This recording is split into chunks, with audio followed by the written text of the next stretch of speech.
Assalamualaikum warahmatullahi wabarakatuh. Bismillahirrahmanirrahim. Alhamdulillahi rabbil alamin. Wassalatu wassalamu ala ashrafil anbiya'i wal mursalin. Sayyidina Muhammadin wa ala alihi wa ashabihi wa man tabi'ahu ila yaumiddin. Amma ba'du.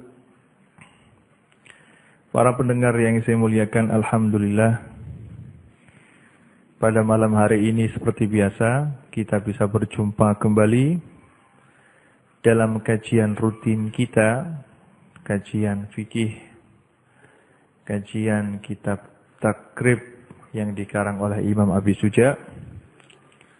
Alhamdulillah, Allah Subhanahu wa ta'ala selalu melimpahkan rahmat dan hidayahnya kepada kita, sehingga kita bisa meneruskan kajian kita kali ini. Dalam kajian kita kali ini kita akan membahas mengenai asbabul hadas, atau hal-hal yang membatalkan wudu. Bagi seorang muslim, hendaknya dia mengerti dan faham betul dengan segala sesuatu yang membatalkan hadas. Karena hal ini berhubungan dengan sholatnya, berhubungan dengan tawafnya, dan berhubungan dengan hal-hal yang lainnya, kewajiban-kewajiban yang lainnya yang harus dilakukan oleh seorang muslim kepada Allah Subhanahu wa ta'ala. Bismillahirrahmanirrahim. Qala al-musannifu rahimallahu ta'ala wa nafa'ana bi ulumihi fid dharain amin. Faslun walladhi yanqudul wudu'a sittatu asya'a. Fasal menerangkan bahwasanya sesuatu yang membatalkan wudu itu ada 6 perkara. Ma kharaja minas sabilaini. Yang pertama yaitu keluarnya sesuatu dari 2 jalan. Wan naumu ala ghairi hayatil mutamakkini. Dan yang kedua yang membatalkan wudu adalah tidur yang tidak tetap dari tempat duduknya. Wa zawalul aqli bisukrin au maradhin. Yang ketiga adalah hilangnya akal sebab mabuk atau sebab sakit. Walam surrajuli al-mar'ata al-ajnabiyata min ghairi hailin. Yang keempat adalah menyentuhnya seorang laki-laki, seorang perempuan yang lain, yang ajnabiyah, yang tidak ada hubungan kemahraman di antara mereka, min ghairi hailin, tanpa ada penghalang di antara keduanya. Wa massu farjil adami bi batinil kaffi. Yang kelima adalah menyentuh kemaluan anak Adam bi batinil kaffi, dengan dalamnya telapak tangan. Wa massu halqati duburihi.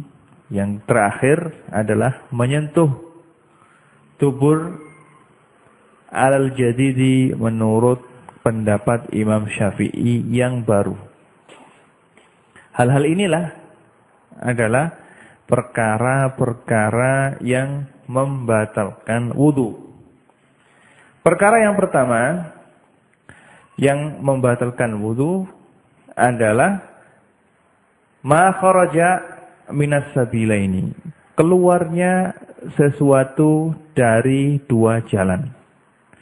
Yang dimaksud dengan jalan adalah, jalan yang pertama adalah jalannya kencing, jalan yang kedua adalah jalannya kotoran. Segala sesuatu yang keluar dari kemaluan atau keluar dari dubur, sesuatu tersebut, keluarnya sesuatu tersebut membatalkan wudu. Baik sesuatu yang keluar tadi, sesuatu yang keluar biasa, seperti kencing atau yang lainnya, atau sesuatu yang keluar yang jarang keluar. Misalnya kalau ada orang yang kencing darah atau kencing nanah misalnya, maka dengan kencing tersebut batallah wudunya. Yang penting segala sesuatu atau keluarnya segala sesuatu dari dua jalan ini membatalkan wudu. Baik keluarnya secara disengaja atau secara tidak disengaja, baik sesuatu yang keluar tersebut cair seperti kencing atau keras seperti batu, baik sesuatu tersebut najis seperti kencing atau sesuatu tersebut suci seperti batu. Yang penting segala sesuatu yang keluar dari dua jalan membatalkan wudu kecuali keluarnya air mani. Kalau yang keluar itu adalah air mani, maka wudunya tidak batal tetapi wajib untuk mandi. Dalil dari hal ini adalah firman Allah Subhanahu wa taala dalam surat An-Nisa ayat 42. Allah Subhanahu wa taala telah berfirman, "Au jaa'a ahadum minkum minal ghaiti." Atau datang salah satu dari kamu dari ghaid, dari tempat untuk membuang air, baik air kecil atau air besar. Ini adalah jadi orang yang telah buang air, baik air kecil atau air besar, maka batallah wudunya. Batallah wudunya. Begitu juga dalam sebuah hadis yang diriwayatkan oleh Imam Bukhari dan Imam Muslim dari sahabat Abi Hurairah radhiyallahu anhu qala Rasulullah sallallahu alaihi wasallam la yaqbalullahu salata ahadikum idza ahdatsa hatta yatawadda. Allah Subhanahu wa taala tidak akan menerima salat salah satu dari kamu jika dia berhadas sehingga dia wudu setelah hadasnya. Faqala rajulun min ahli Hadramauta, "Mal hadatsu ya Abu Hurairah?" Qala fusa'un aw durar. Ketika Abu Hurairah berkata dan meriwayatkan hadis ini, maka seorang dari Hadramaut bertanya, "Mal hadas ya Abu Hurairah?" Apa yang dimaksud dengan hadas di sini Abu Hurairah? Abu Hurairah mengatakan, qala al-fusa'u aw durar, yaitu kentut kecil atau kentut besar. Jadi termasuk hal yang membatalkan wudu adalah kentut, dan dikiaskan dengan kencing, dengan berak dan dengan kentut segala sesuatu yang keluar dari dua jalan tersebut. Baik sesuatu tersebut suci atau najis.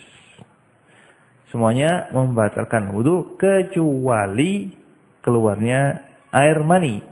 Karena keluarnya air mani mewajibkan mandi, tidak mewajibkan wudu. Kemudian perkara yang kedua yang membatalkan wudu adalah wan naumu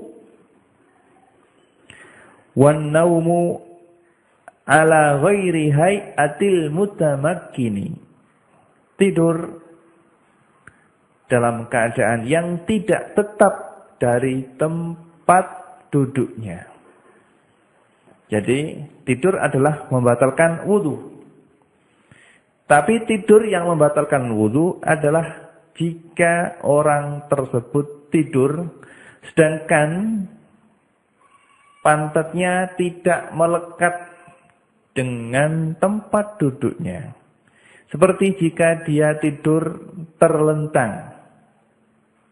Kalau orang tidur terlentang, maka dikhawatirkan di sana telah keluar kentut dari tuburnya sedangkan dia tidak mengetahui. Juga kalau ada orang yang tidur berdiri, maka dikhawatirkan akan kentut sedangkan dia tidak mengetahuinya.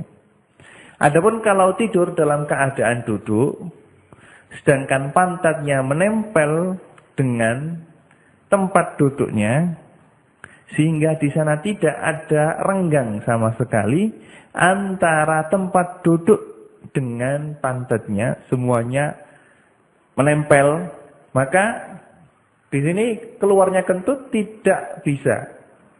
Kemungkinan keluarnya kentut sangat kecil sekali karena tuburnya terbuntu.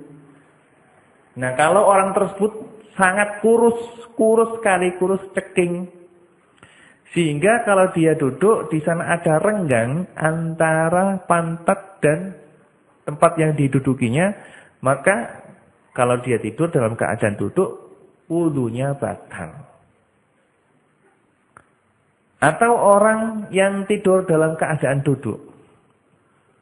Ketika dia bangun, dia mendapatkan dirinya sudah bergeser dari tempat aslinya. Maka tidur tadi membatalkan wudu.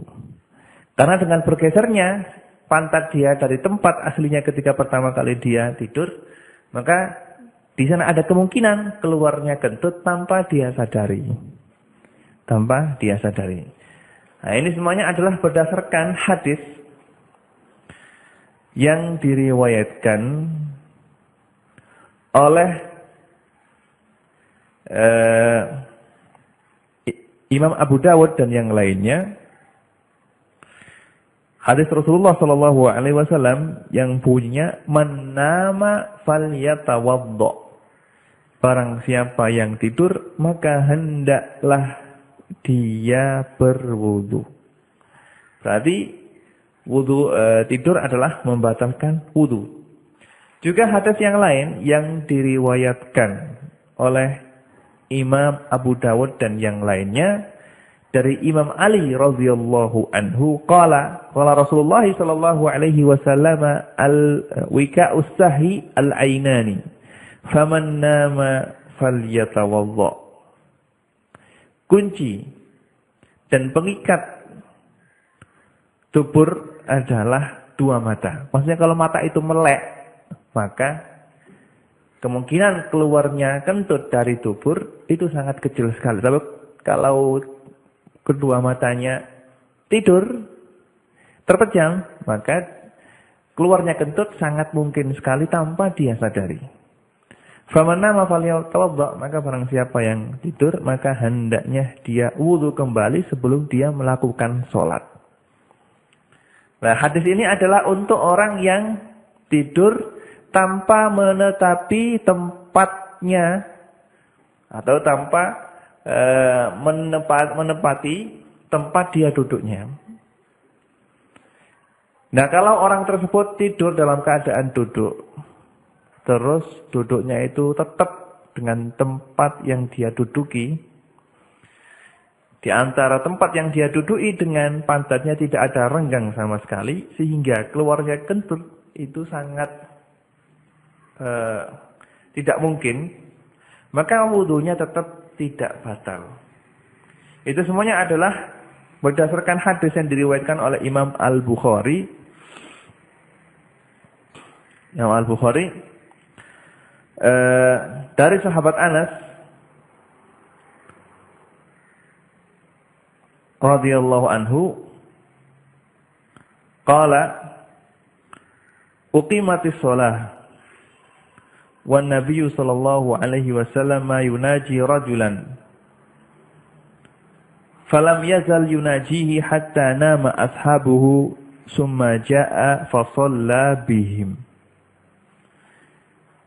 Rasulullah Shallallahu Alaihi Wasallam suatu ketika bercengkrama atau punya urusan dengan seorang laki-laki dari sahabatnya. Pada waktu itu adalah sudah masuk waktu sholat dan para sahabat yang lainnya menunggu Rasulullah Shallallahu Alaihi Wasallam untuk sholat berjamaah bersama.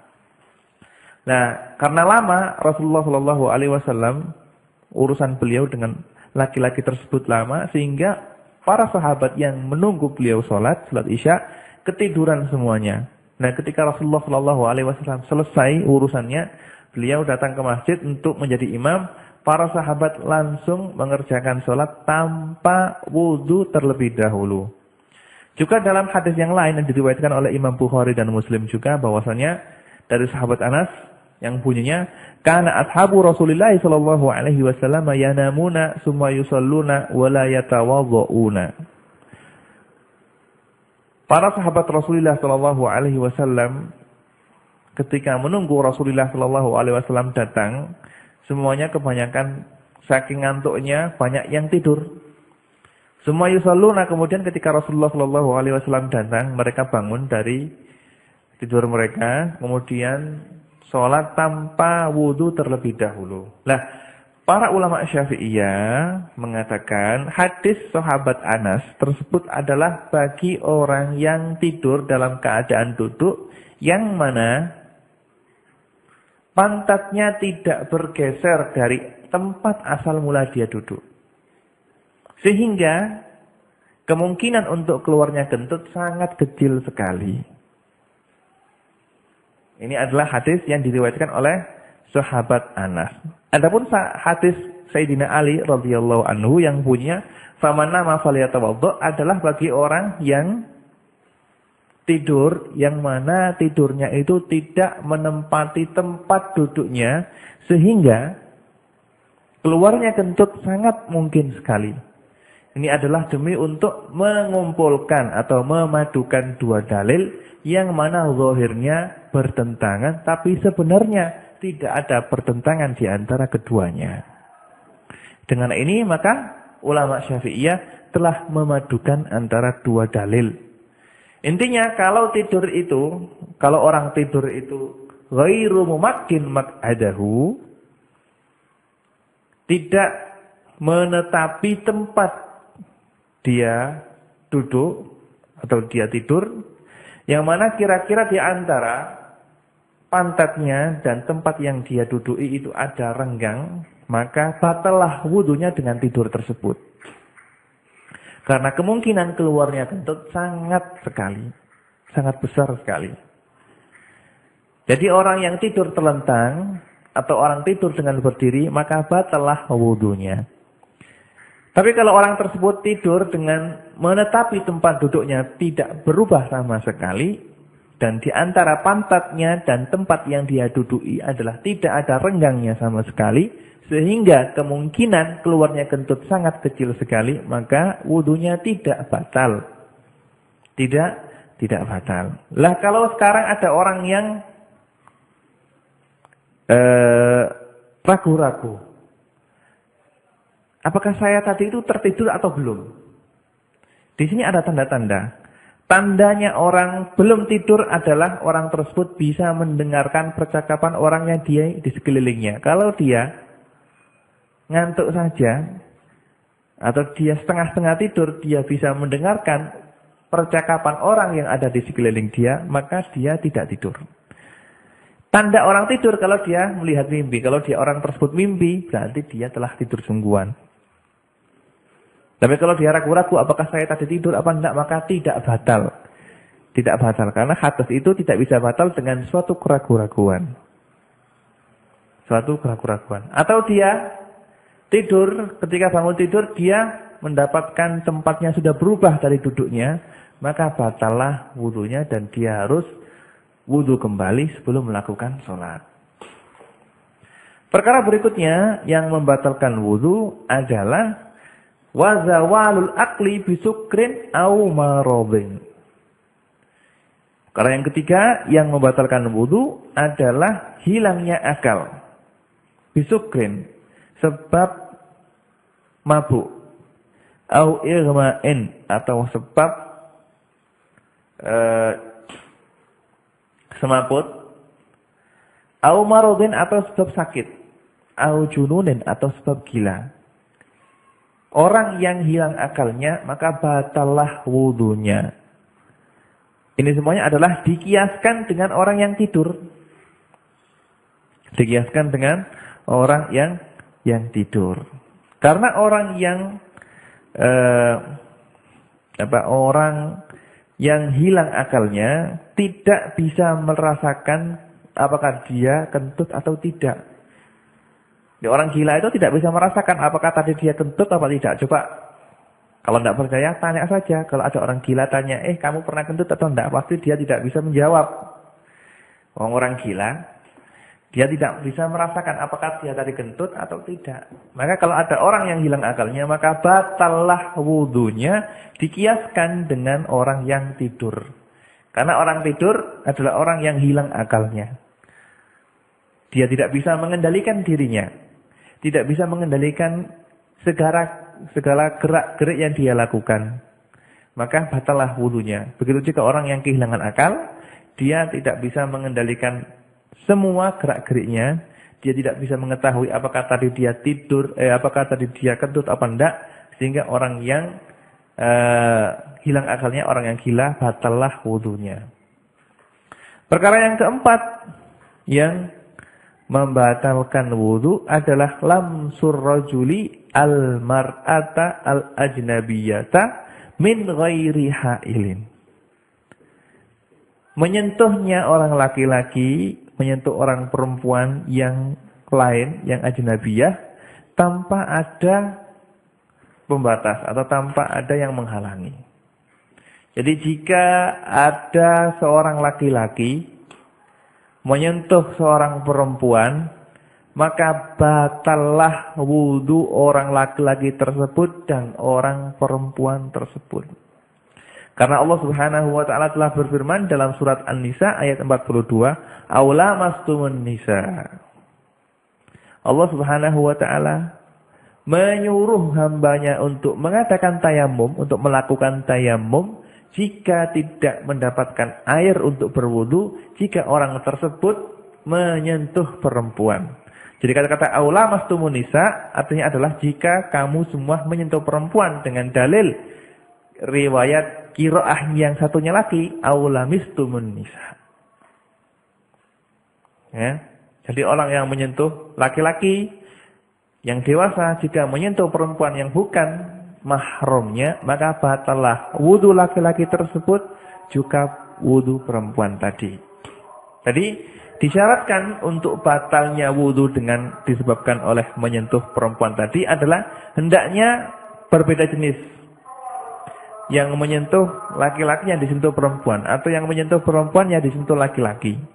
Kalau perempuan menyentuh perempuan, laki-laki menyentuh laki-laki, maka wudunya tidak batal.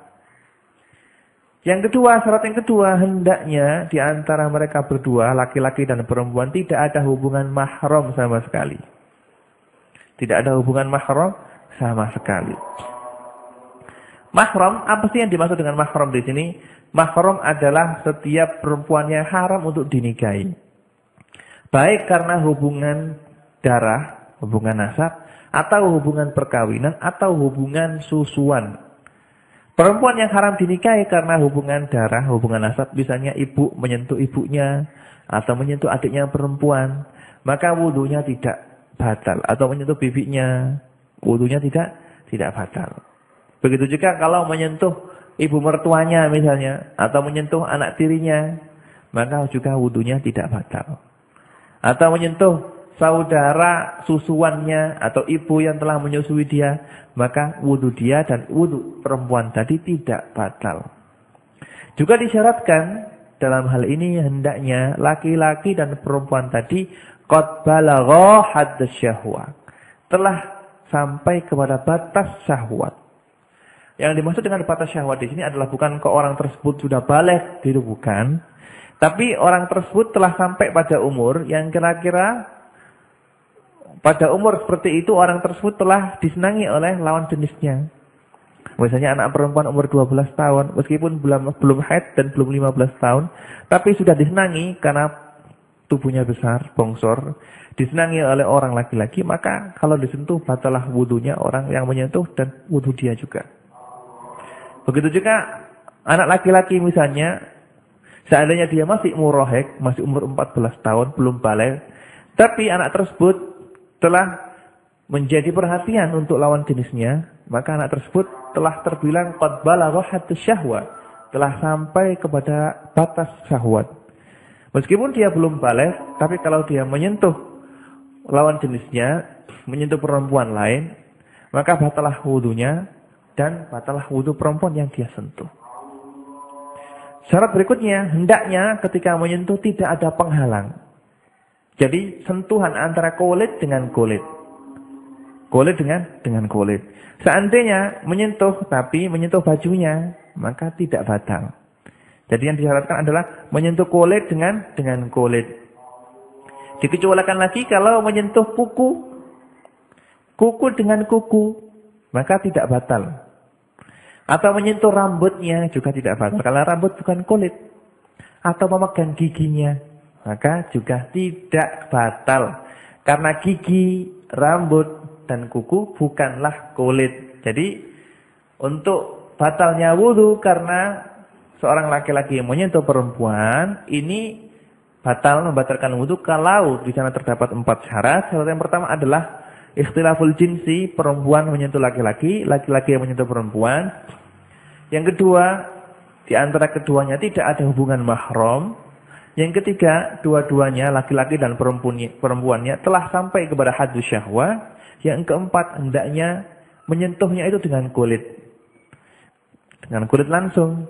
Kalau di sana menyentuh tapi tidak ada yang menghalangi bajunya misalnya, maka tidak batal wudunya. Atau menyentuh tapi yang disentuh bukan kulit, seperti menyentuh giginya, atau menyentuh rambutnya, atau menyentuh kukunya, maka wudunya tidak batal. Perkara yang lain yang membatalkan wudu adalah seperti yang disebutkan di sini, massu farjil adami bi batinil kaffi. Menyentuh farji atau kemaluan manusia dengan dalamnya telapak tangan. Menyentuh farji, baik itu kemaluannya laki-laki atau kemaluannya perempuan, kalau disentuh maka batalah wudunya orang yang menyentuh.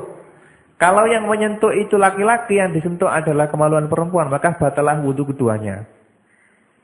Baik kemaluan yang disentuh itu kemaluannya anak kecil atau kemaluannya orang besar. Baik kemaluan yang disentuh tadi itu kemaluan yang masih nempel atau sudah terputus misalnya. Atau kemaluannya orang mati pun kalau disentuh batallah wudunya. Itu semua adalah berdasarkan hadis. Ya. Dalilnya adalah hadis yang diriwayatkan oleh Imam Tirmidzi dan dihukumi sahih dan oleh ulama-ulama yang lainnya dari sahabat Busrah binti Sufwan radhiyallahu anha, Nabi sallallahu alaihi wasallam qala man massa dzakarahu fala yusalli hatta yatawaddaa. Man massa dzakarahu fala yusalli hatta yatawaddaa. Barang siapa yang telah menyentuh penisnya, maka janganlah sholat dulu sebelum dia berwudu. Dan dalam riwayat yang lain yang diriwayatkan oleh Imam Nasa'i, wa yatawadda'u min masjid zakar, dan hendaknya dia wudu karena sebab menyentuh kemaluan. Lah kata-kata zakar di sini atau kata-kata farji di sini mencakup baik farji dia sendiri atau farji orang lain. Baik farjinya orang hidup atau farjinya orang yang sudah mati.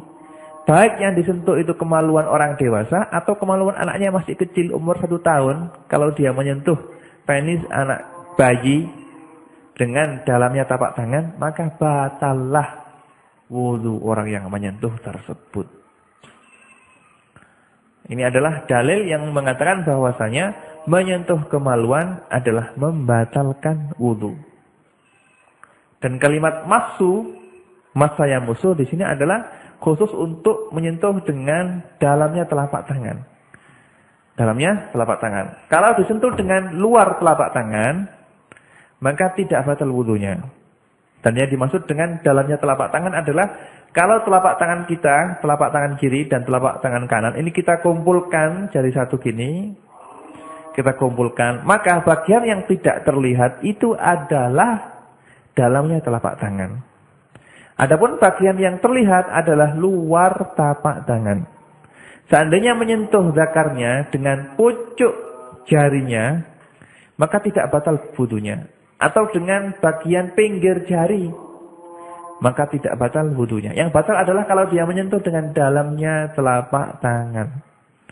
Dalamnya telapak tangan. Kemudian perkara lain yang membatalkan wudu adalah massu halaqati duburihi. Yaitu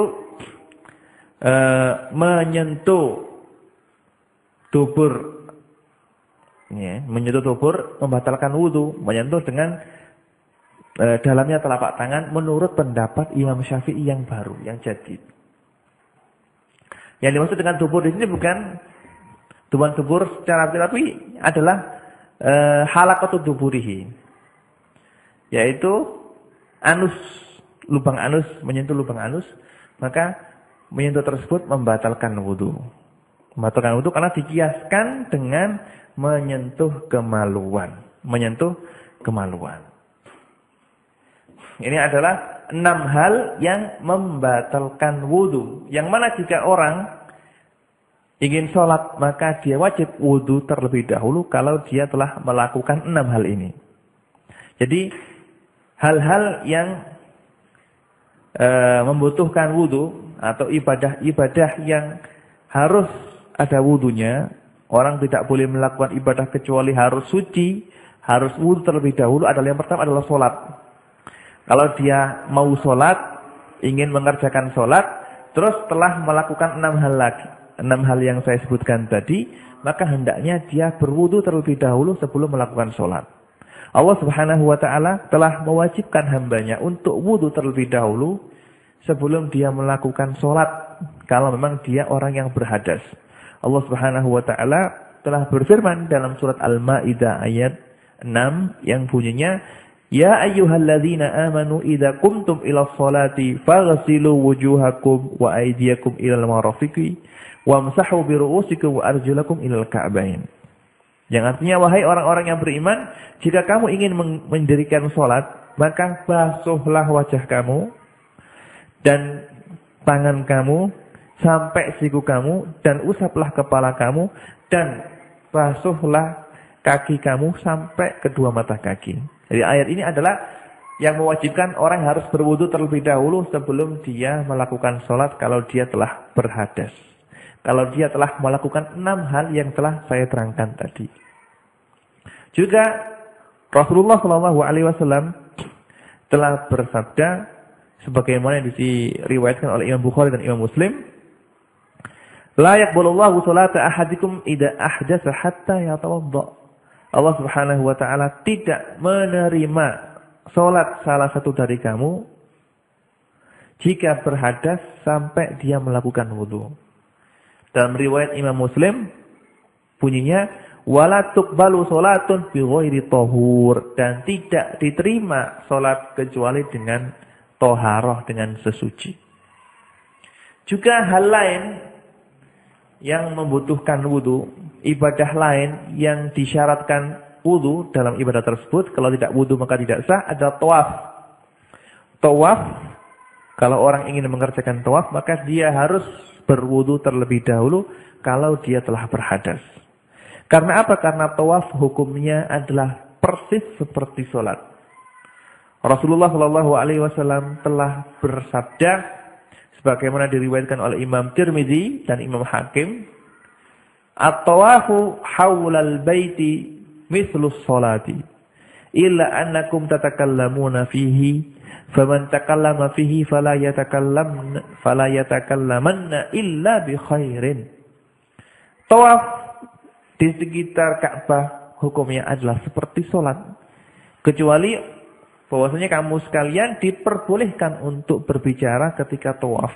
Maka barang siapa dalam keadaan tawaf terus ingin berbicara, maka hendaklah dia berbicara dengan sesuatu yang baik. Hal lain yang perlu wudu kalau kita ingin melakukannya adalah membawa mushaf atau menyentuhnya. Membawa Quran atau menyentuh Quran, kalau orang tersebut tidak berwudu hukumnya adalah haram.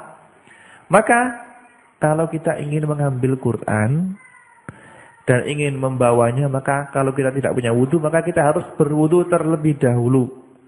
Berwudu terlebih dahulu. Dalilnya adalah firman Allah Subhanahu wa Ta'ala dalam surat Al-Waqiah ayat 79, Allah Subhanahu wa taala telah berfirman, la yamassuhu illal mutahharun. Tidaklah bisa menyentuhnya kecuali orang yang telah bersuci. Kemudian dalam hadis yang lain yang diriwayatkan oleh Imam Ad-Daruqutni, qala Rasulullah sallallahu alaihi wasallam, la yamassul Qur'ana illa tahirin. Tidaklah menyentuh Quran kecuali orang yang suci, yang telah berwudu dan telah mandi. Nah, ini adalah hal-hal yang harus kita lakukan dengan berwudu terlebih dahulu kalau kita tidak punya wudu. Dengan habisnya keterangan mengenai hal-hal yang membatalkan wudu, habislah keterangan kita mengenai bab wudu. Nah, di sini saya ingin membacakan sebuah hadis yang diriwayatkan dari Rasulullah Shallallahu Alaihi Wasallam yang menerangkan kepada kita cara wudu yang baik yang telah diajarkan oleh Rasulullah Shallallahu Alaihi Wasallam kepada para sahabatnya. Seperti yang diriwayatkan oleh Imam Al-Bukhari, yang diriwayatkan oleh Imam Bukhari dari Khalifah Utsman bin Affan radhiyallahu anhu, annahu da'a bi wudu'in fa afragha ala yadayhi min ina'ihi fa ghassalahuma thalatha marratin. Thumma tamadmada wastanshaqqa wastansara. Thumma ghassala wajhahu thalathan wa yadayhi ila mirfaqaini thalathan. Wa fi riwayatin thumma ghassala yadahu al-yumna thalathan. Thumma ghassala yadahu al-yusra thalathan. Thumma masaha bi ra'sihi thumma ghassala kulla rijlin thalathan. Fi riwayatin thumma ghassala rijlahu al-yumna thalathan. Thumma ghassala rijlahu al-yusra thalathan. Thumma qala ra'aitu an-nabiyya sallallahu alaihi wasallam yatawaddau nahwa wudu'i hadza.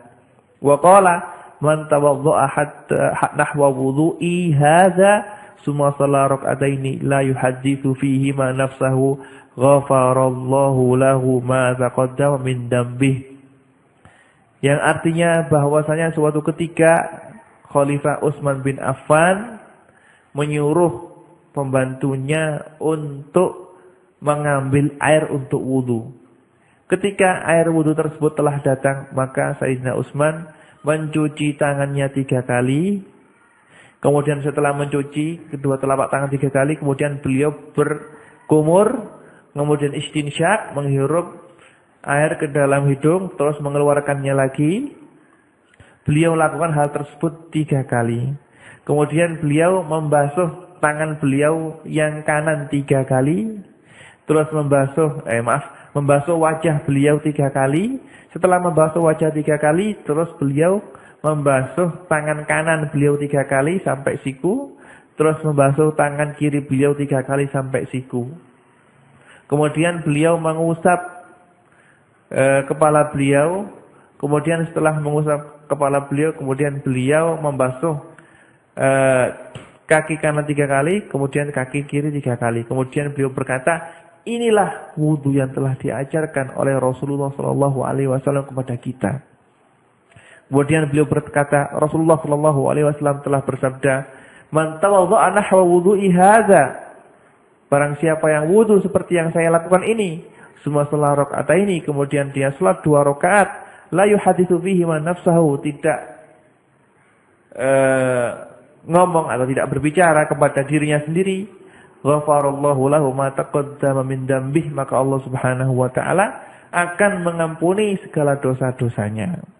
Ini adalah fadilah atau keutamaan yang sangat besar sekali bagi orang yang bisa menyempurnakan wudunya, mengerjakan wudu dengan sempurna sesuai dengan apa yang telah diajarkan oleh Rasulullah. Kemudian setelah wudu mengerjakan sholat wudu sholat sunat 2 rakaat. Kalau telah mengerjakan hal tersebut, maka Allah Subhanahu wa taala akan mengampuni segala dosanya. Nah, kemudian masalah berikutnya yang akan kita pelajari adalah mengenai mujibatil ghusli, hal-hal yang mewajibkan mandi.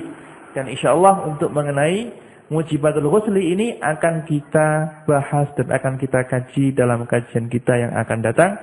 Dan sebelum kita menutup kajian kita kali ini, saya akan membacakan di sini ada sebuah pertanyaan dari seorang pendengar setia kita, yaitu saudara Arbas, yang bunyinya, istri itu menjadi mahram apa enggak? Istri itu menjadi mahram apa enggak? Jawabnya, istri itu bukan mahram. Kalau mahram tidak boleh dikawini. Jadi istri itu adalah orang lain. Istri bukan mahram. Kalau kita menyentuh istri kita dengan tanpa ada kulit sama kulit, ketemu kulit sama kulit, tidak ada penghalangnya sama sekali, maka batallah wudu kita dan batal juga wudu sang istri. Kemudian Mas Arbas bertanya, karena ada hadis yang menyebutkan Nabi mencium Aisyah lalu sholat. Dan suatu ketika Nabi sholat dan Aisyah di sampingnya, lalu Nabi memindahkan kakinya. Jadi benarkah menyentuh lawan jenis yang halal enggak membatalkan wudu? Nah, ini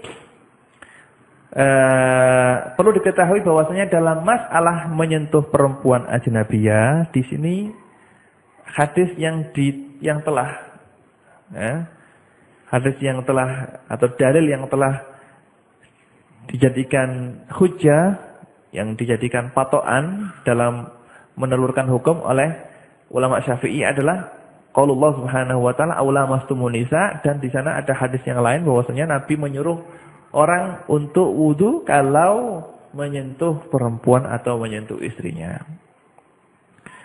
Di sana ada hadis, memang benar ada hadis yang menyebutkan, kalau tidak salah hadisnya Imam Tirmidzi juga, bahwasanya Rasulullah Shallallahu Alaihi Wasallam suatu ketika mencium Sayyidina Aisyah, kemudian beliau berangkat sholat tanpa berwudu terlebih dahulu. Dan ulama Syafi'iyah mengatakan hadis ini adalah ketika Rasulullah Shallallahu Alaihi Wasallam mencium istri beliau Sayyidina Aisyah, Rasulullah Shallallahu Alaihi Wasallam menciumnya dengan di sana ada penghalangnya. Di sana ada penghalangnya, atau ihtimal kemungkinan ada penghalangnya. Penghalangnya berupa kain atau kain penutup wajah Sayyidina Aisyah. Sehingga di sana tidak ada bertemu kulit sama kulit. Juga hadis yang menyebutkan bahwasanya Sayyidina Aisyah ketika itu suatu malam tidur telentang di depannya Rasulullah Shallallahu Alaihi Wasallam, dan Rasulullah Shallallahu Alaihi Wasallam ketika itu sholat malam, sholat tahajud. Kemudian ketika Rasulullah Shallallahu Alaihi Wasallam sujud, beliau memindahkan kaki Sayyidina Aisyah ke tempat lain, kemudian beliau sujud di tempat tersebut. Dan hadis ini juga memang hadis ada benar, hadis sahih. Kalau tidak salah juga hadis ini diriwayatkan oleh beberapa ulama ahli hadis, Imam Tirmidzi dan Imam Abi Dawud, juga disebutkan oleh Imam Ibnu Hajar di Bulughul Maram. Cuma Imam Syafi'i atau ulama Syafi'iyah mengatakan apa yang telah dilakukan oleh Rasulullah Shallallahu Alaihi Wasallam dalam hal ini adalah di sana kemungkinan yang dilakukan adalah karena di sana ada hail, ada penghalangnya, sehingga Rasulullah Shallallahu Alaihi Wasallam kemungkinan ketika menyentuh Sayyidina Aisyah waktu tidur adalah menyentuh dengan ada penghalang di sana, entah itu selimutnya atau hal-hal yang lain, sehingga tidak ada bertemu antara kulit Rasulullah Shallallahu Alaihi Wasallam dengan kulitnya Sayyidina Aisyah secara langsung. Ini adalah penafsiran daripada ulama Syafi'iyah. Yang penting, karena di sini ada dua dalil yang saling bertentangan, ulama Syafi'iyah mentarjih atau menguatkan dalil yang mengatakan bahwasanya menyentuh perempuan ajnabi adalah membatalkan wudu. Dan sebagian ulama yang lain seperti ulama Hanafiyah mengatakan bahwasanya menyentuh perempuan ajnabiyah tidak membatalkan wudu.